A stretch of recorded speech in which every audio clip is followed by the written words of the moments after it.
এবং আপনি কি এটা অ্যাক্টিভ করবেন দিনে না রাতে সেটাও দেওয়া আছে। আসল সেন্সরটি কীভাবে কাজ করে আমরা জেনে নিই।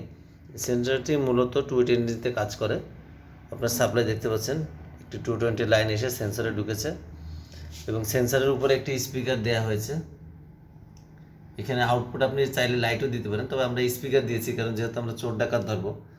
সেক্ষেত্রে আপনার রাত্রে যখন কোনো মানুষ এসে দাঁড়াবে, এটা আপনার অন্ধকারের ভিতরে রাখলে ওই মানুষটি তো আর জানবে না যেখানে সেন্সর দেওয়া, এবং সাথে সাথে ওই লোকটা মুভমেন্ট করার মাধ্যমে এই সেন্সরটি সেন্স করে ফেলবে। সেটা আপনাদের আমি প্র্যাকটিক্যালি দেখাচ্ছি। দেখেন, এই যে আমি আমার হাতটা আস্তে আস্তে সামনে দিচ্ছি, খেয়াল করেন, এই হাতটা সামনে দেওয়ার সাথে সাথে আপনার অ্যাক্টিভ হয়ে গেল।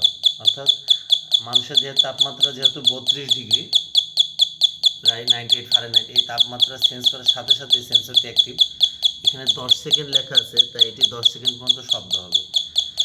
এই শব্দে যে কোনো মানুষের ঘুম ভেঙে যাবে এবং এর ভিতরে আপনারা চোর বা ডাকাত আসলে উঠে যেতে পারবেন ঘুমের ভিতর থেকে।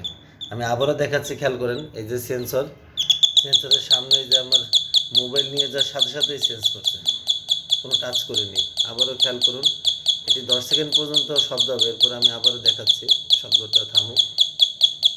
স্পিকারও আপনার 220তেই চলে, স্পিকারে আলাদা কোনো ডিসি লাইনের প্রয়োজন হয় না। আবারও দেখুন, আমি হাত নেব আপনাদের সামনে, সেন্সরের সাথে সাথে শব্দ হয়ে যাবে।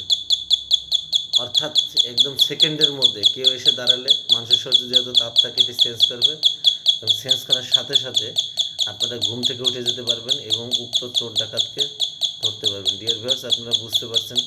আসসালামু আলাইকুম, থ্যাংক ইউ, ভালো থাকবেন।